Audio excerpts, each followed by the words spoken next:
Hello friends, we move to session 16 that concerns the offences, and this uh, presentation would cover in detail what is the law relating to the offences. It is to be appreciated that an army has soldiers and the soldiers need to be disciplined. And this they imbibe by way of training, where it is ensured to them, where it is indicated to them that they have to conform, abide by the laid down charter. And any deviation or disregard to the military code may infringe violation of discipline, and in that contingency may amount to an offense. And an offense may invite laid down penalty or punishment. And therefore, there is a need to adhere to the discipline.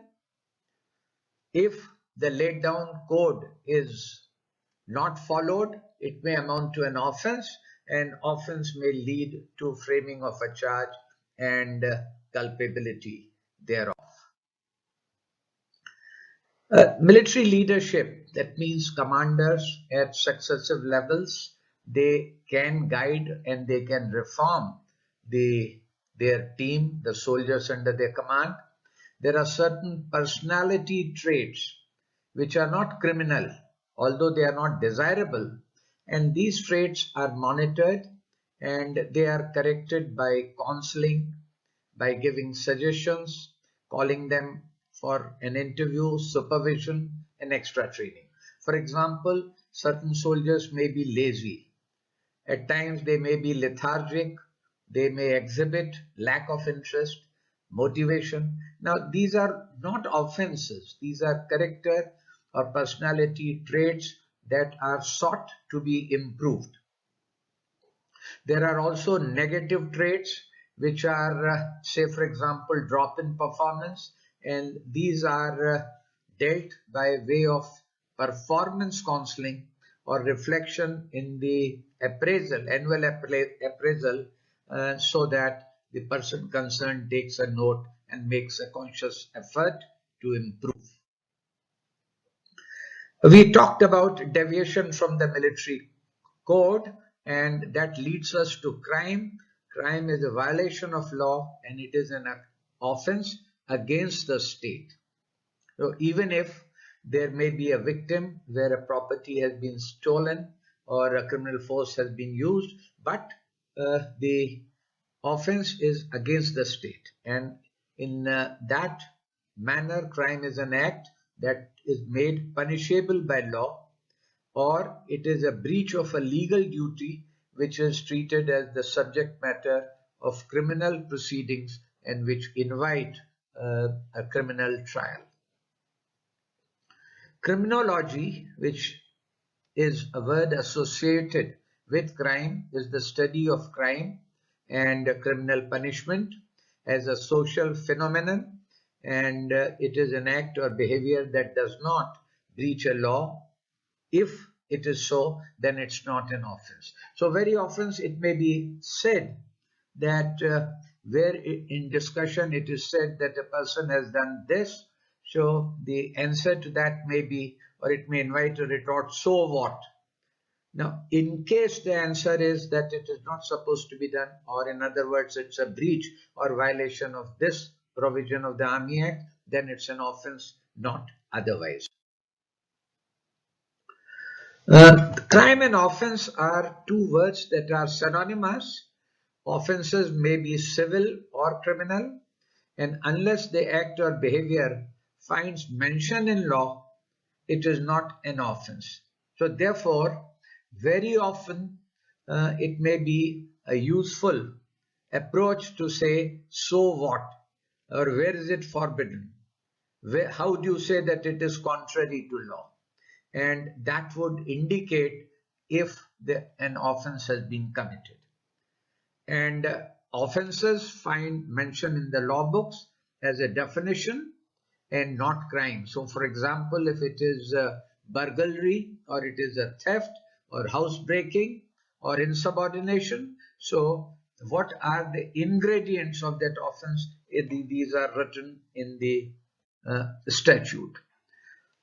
A word is used as misdemeanor, and one has to take note that all crimes and offences for which the law has not provided a particular name, and they are punished in certain cases by fine or imprisonment or both, they can be called misdemeanor, for which a law has not provided a particular name.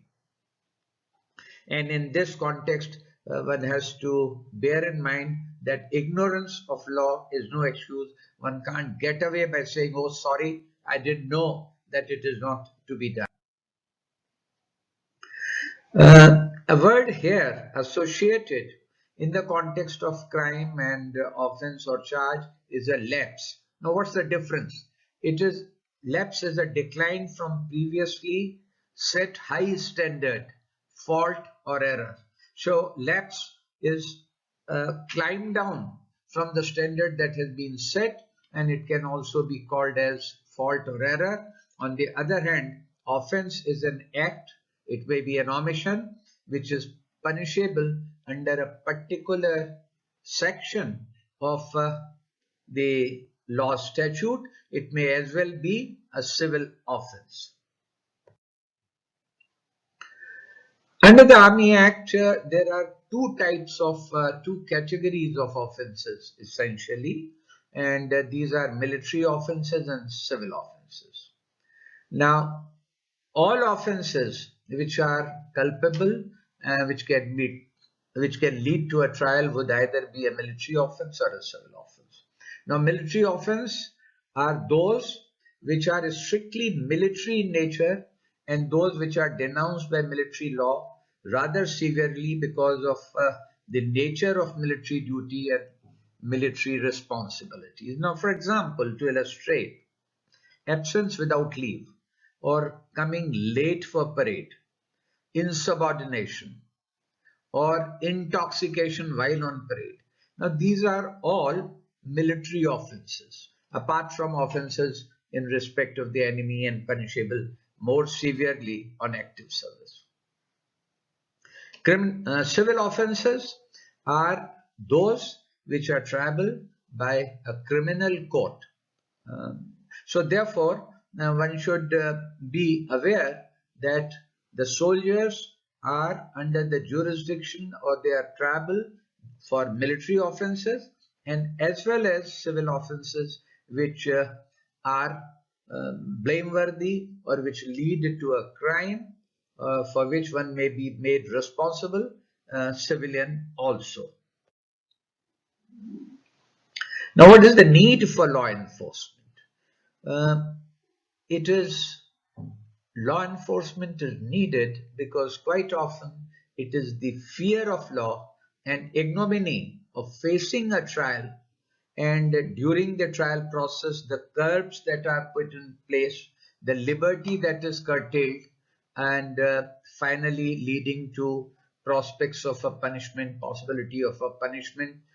It is these factors, they deter a large number of soldiers from violating disciplinary code. So even if when there is a temptation to ignore legal provisions, a good soldier or a disciplined soldier thinks that, oh, what would happen, what would my peers say, मेरा इज्जत कहाँ रह जाएगा, unit की इज्जत, सजा मिलेगी. So it is these factors that keep people on the right path of discipline.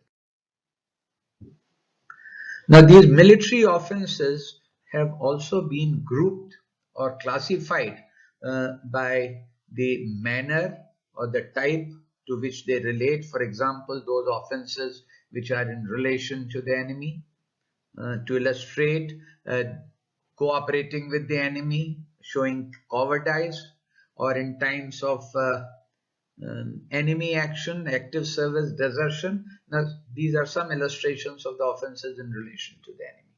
Then rest are all military offences. There may be certain offences in respect of property, for example, doing away with property or destroying property, theft of property. The next category is offences relating to attempt, where an effort is made and it remains cut short of completion. It is cut short from reaching the stage of completion of an offence. These are attempt and abetment, which may be by aiding or conspiracy, etc. And then a whole category of civil offences, for example, kidnapping, rape, misappropriation, etc. Now, all the offences in this book, the Army Act, have been categorized from section 34 onwards, enumerated. And the first category is those offences which are punishable with death. And in this category, there are section 34 offences in relation to the enemy and punishable with death, 37 which is mutiny, and 38 which is desertion. Then second category is that they are in relation to the enemy and of military nature, but not punishable with death. And that includes 35, 36, sections 39 to 51 and section 63. Followed by the third category, offences in respect of property. These are sections 52, 55, 61 and 62. And then false accusation and falsification, which are sections 56 to 58 and 60. So one doesn't expect you to remember this, but one should know that it is in these four baskets that the offences have been arranged under the Army Act. There are certain offences which require a particular mental state for the offense to be complete and to come about. For example, section 34A talks about shamefully, and I would read this section to you to indicate, illustrate. It says, offences in respect of enemy and punishable with death. 34A says, shamefully abandons or delivers up any garrison, fortress, post, place or guard committed to his charge, or which it is his duty to defend, or uses any means to compel or induce any commanding officer or other person to commit any of these acts. Then there are offences for which mental state is intentionally uses any means to compel or induce any person subject to military, naval or air force law to abstain from acting against the enemy. The third mental state is treacherously, then voluntarily, knowingly, willful neglect, and you see that against these mental state, the sections are written which would illustrate where have they been used in the statute. Then malinger, say for example in section 46, and it says, is guilty of any disgraceful conduct, that is 46A, and 46B says malinger or feigns or produces any disease. So it comes in that context, unnecessarily detaining a person. 10th is dishonestly, next is willfully as opposed to unintentionally, and next is negligently. So these are the mental state, and these need to be brought out to prove the charge during the trial. Now there are three further aspects that I would like to explain. First, there is elements of crime. Now the elements of crime are the constituent parts of a crime, usually consisting of actus reus, mens rea, and causation that the prosecution must prove to sustain a conviction. Now, for example, you look at the crime of or the offense of theft. So it is moving away the property without the permission of the owner. Then there is gravamen. It is the material or significant part of a charge. Now, every charge, therefore, must have elements that must be brought out by prosecution evidence, as well as gravamen of the charge. Insofar as law enforcement is concerned, it is the action or activity of compelling observance or compliance with the law. So when law is enforced, then others observe or they are compelled to abide by law, to enforce by the legal provisions, to adhere to the law. Charge, you may have heard very often. Charge is an accusation which is contained in a charge sheet that a person subject to military law has been guilty of an accused, guilty of an offense. It's a formal written charge upon which the accused is to be tried. Now, in formal, specific, exact words, the charge is framed, and it has two parts. One is the statement of offense, and next is particulars of the charge. Now, the statement of offense is, say, for example, desertion from service. Now, this is the statement of offense. And particulars of the charge would say in that he, when in a field area, absented himself without leave from this date until apprehended by civil police from his village on this date. Now, that may be relating to a charge of desertion. Another example, section 52A, statement of offense reads, committing theft of property belonging to the government, whereas particulars of the charge then would explain in that he at Delhi, Kent, on 4th August 2021, committed theft in respect of one rifle 7.62 SLR registered number 5022, valued rupees 35,021, the property of the government. So the particulars of the charge must support the statement of offense. You cannot have statement of offense relating to, say, absent without leave, and in particulars talk about desertion. Take care that the accused is charged with an offense which is an offense against the act. So like I said, so what? So therefore, when it is reported that law enforcement is to be done, then it has to be said that it is falls under one of the actions prohibited and under the act and amounting to an offense. In the end, I would like to stress that a thorough understanding of the offenses which are there in listed in the Army Act against military law is essential for effective law enforcement.